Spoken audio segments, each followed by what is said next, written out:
Jabal Ikmah, Ikmah Mountain, in what was the city-state of Dedan. This is the region of today's Al-Ula. This is a place that has been a transit zone and a habitation for thousands of years. But people have traveled throughout this region, throughout the Hejaz, or the western part of the Arabian Peninsula, traveling from south, today's Yemen, or the Indian Ocean, up to the Eastern Mediterranean, and of course also in the reverse direction. This has been a place of interchange, a place of commerce, a place of trade, and where we are a place of graffiti, because as the visitors came, they wanted to leave their names, maybe a short message, maybe a prayer to the local god for protection on their journey. Wherever you look on the rocks, there is an inscription chiseled into the rocks. Fortunately, unlike graffiti today, no one came and washed it out. It's been here now for 3,000 years in many cases, because the oldest inscriptions date back to around 1000 BCE. What's incredible about this is that we therefore have a kind of open library, as it's called here, of testimony of travelers, their names, perhaps where they're from, perhaps where they're going, short messages, and we have multiple scripts, multiple early writing systems. And so here you see the writing of Dedantic, of the script that was used for Dedan in this ancient city-state of the first millennium BCE. You also have inscriptions that are written in Greek. You have inscriptions that are written in Aramaic script, some that are in Latin. These were visitors over many, many centuries and leaving local scripts. For us, that is an amazing fact, because this exact period, from the beginning of the first millennium BCE, in fact the end of the second millennium BCE, through the first millennium BCE, is the period of the formation of the major scripts that became the basis for the major scripts of much of the world, certainly much of the Western world. So we're seeing here in the variety of scripts the formation of what would be, in fact, the main alphabets used until today. What do we know about this ancient writing? We know that all of the scripts, or I should say we hypothesize, and when I say we, I mean the linguists and scholars that have been studying these scripts for centuries now, hypothesize that all of the scripts of this region, and this is a region of Semitic languages, a language family in the Afro-Asiatic language group, that all of these scripts ultimately find their origin in the hieroglyphics in Egypt, that the real roots of today's alphabets in the Western world are the hieroglyphs of the Old Kingdom of Egypt.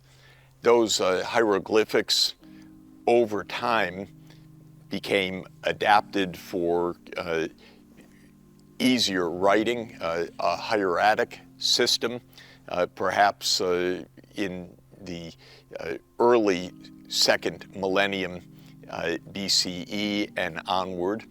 And from there were further adaptations from the hieroglyphics that eventually turned into linear scripts and alphabets. And one of the critical transformations from the hieroglyphics to the alphabet was the so-called Proto-Canaanite script, or Proto-Semitic script. And the idea is that whether it was in the Sinai region, or of the Semitic peoples who lived in Canaan, they were influenced and indeed adapted the hieroglyphics and the hieratic writing for their own Semitic languages. What are the Semitic languages? It's a language family that includes the Eastern Mediterranean, the Arab Peninsula, Mesopotamia, all in a shared language group. The name Semitic was a term that was given for this language family by the earliest European linguists around 1700 and onward. The name comes from Shem, one of the sons of Noah in the Bible, and so the name for Semitic was taken from the biblical name, and it conveys the language groups of Dedan, where we are, but of the Arabian Peninsula, the Red Sea region, the Eastern Mediterranean, today's Israel, Palestine, Jordan, Syria, and languages in Mesopotamia or in today's Iraq and Western Iran, including Aramaic, a language that is both ancient and still spoken in modern times. So this is a language family whose deep origins are also very much debated. Where did it originate? Did it originate in Mesopotamia? Did it originate in the Arabian Peninsula? Did it originate in North Africa? Nobody knows. This is a matter of scholarly speculation. One hypothesis is that the Semitic language group originated actually in North Africa, near Egypt, Libya, and when the climate became drier and drier in the 5th and 4th millennia BCE, people were pushed to find water and to find new habitation and spread throughout the region, spreading to the Eastern Mediterranean, to Mesopotamia, to the Arabian Peninsula, to the Nile Valley, and therefore a language family emerged that had a shared language family with a common geographic root. Let me stress, this is only a hypothesis of the scholars who study this, and it is a much debated hypothesis. But this language family, the Semitic group of languages, would come to share related writing systems through the hieroglyphics, to the groups that of Semitic language speakers who used the hieratic script of the Egyptians to start writing down their own languages, whether in the Sinai region or whether in Canaan, today's Israel, Palestine region, or perhaps Semitic speakers who were living in Egypt and then migrated to those regions. And so the linguists distinguish between the Proto-Semitic script systems, northern scripts and southern scripts. Northern scripts being those of the Eastern Mediterranean and up into today's Jordan, Syria, and Mesopotamia, and southern scripts mainly in the Arabian Peninsula and then into the Horn of Africa. Well, we're at a place and a juncture where writers were writing in many early scripts, so it's absolutely fascinating to see our language groups take shape.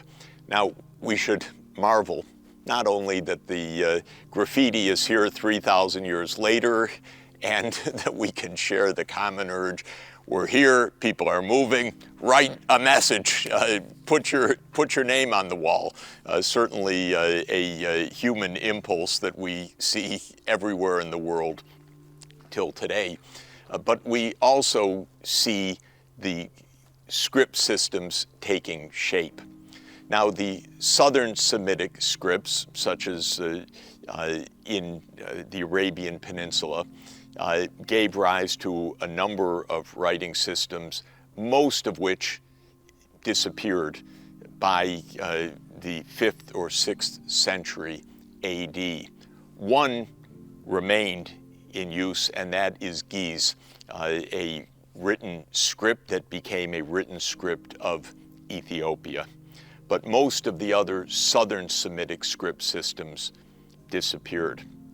The Northern Semitic script systems became the basis for the modern writing systems virtually for the entire Western world, because from the Proto-Canaanite systems emerged Phoenician. Phoenician script is sometimes called the first alphabetic script. It's not quite the right terminology according to the linguists, because the Phoenician script, though very familiar to us as the basis of modern writing systems, did not have vowels. So an alphabetic script is a writing script with vowels. The Phoenicians did not have vowels. It was the Greeks who gave vowels to the Phoenician system, adapted the Phoenician writing, added in vowels, and so it is Greek script, ancient Greek script, that takes the title of the first true alphabet. Scripts that are alphabetic in nature, but without vowels, are called abjads. And those are, for example, the Aramaic writing system, or the Hebrew writing system, or what became the Arabic writing system. The vowels were added with diacritical marks that would be added between the consonantal sounds. And this is different from an alphabet which has characters for the vowels themselves. But Phoenician seems to be the real breakthrough. Phoenicia, of course, was a seagoing city-state and seagoing empire on the Eastern Mediterranean, with the home territory in what is now Lebanon. And Phoenicia had a huge influence on civilization because its colonies spread throughout the Mediterranean region, indeed spread throughout the Levant, the Eastern Mediterranean, through the northern part of the Arabian Peninsula, and into Mesopotamia. And so the Phoenician effect was very widely felt. And it is known that Phoenician and other early Semitic languages were very close and mutually intelligible. So ancient Hebrew and Phoenician and other early Semitic languages both were shared languages that were close together and could adopt the Phoenician script. That script developed around 1000 BCE, around the time of the earliest writing in Dedan. But then it developed and was extended and used throughout the first millennium BCE. The Greeks took the Phoenician and created the Greek alphabet around the 8th century BCE, so that it could be used by Hesiod and Homer and others for taking the oral tradition and beginning the process of writing this great tradition in the epic poetry and then in the great philosophical texts that would soon follow. If we trace this language development, Dedantic was a Semitic language. Of course, Dedan this region, this city-state, was followed by the Nabatean kingdom in the late first millennium BCE, that is around 200 to 100 BCE. And the Nabateans were also Semitic language speakers, northern Semitic language speakers. And the Nabateans had their script, which was derived from the Phoenician script. And so the Nabateans brought their script, and from Nabatean, the Arabic language was first written down. So Old Arabic took the Nabatean script and evolved the Arabic script that now is used by hundreds of millions of people across North Africa and the Arabian Peninsula and Western Asia.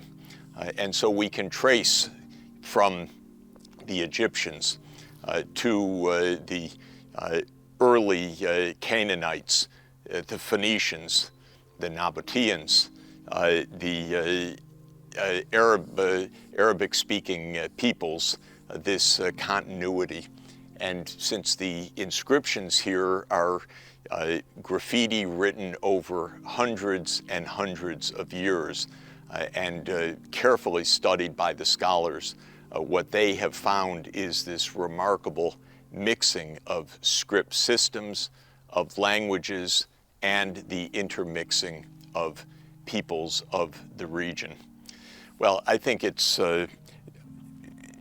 always crucial to emphasize this breakthrough to writing. What is mere graffiti of travelers here is one of the most important and decisive inventions and turning points of human history. With writing came the ability for systematic knowledge, for scientific knowledge, for technical knowledge, for technical advances, and writing gave humanity a tool of inestimable importance for every aspect of our lives and for the advances of knowledge and for the spread and diffusion of knowledge. It's not to be taken for granted. It did not occur in much of the world, and even basic writing systems for languages and literacy in many parts of the world is a recent 19th and 20th century development. And for many places in the world, languages are still not written languages, even 3,000 years after the graffiti written by these travelers. So what we can see here is something that is early and phenomenal and of decisive importance, no doubt, for what would become the remarkable breakthroughs of knowledge, political organization, spread of empire, technological advances, the wisdom from ancient Egypt written down from the earliest days in hieroglyphics and then hieratic, the incredible breakthroughs of knowledge, the invention of science and philosophy for the Western world in ancient Greece, written down by the poets and the playwrights and the scholars of the 5th and 4th centuries BCE in Athens and in the Greek city-states. The Roman alphabet taken from the Greek alphabet, and Latin becoming a written language with great texts that underpinned the Roman Empire, the vast Roman Empire that transformed Western history. None of this is to be taken for granted. It is an invention of human ingenuity, of course, an invention of many peoples over millennia that took this ancient idea of writing down the language and then inventing ultimately an alphabet of great flexibility and phenomenal utility. And here we are in one remarkable place to see this graffiti at this transformative moment of language history.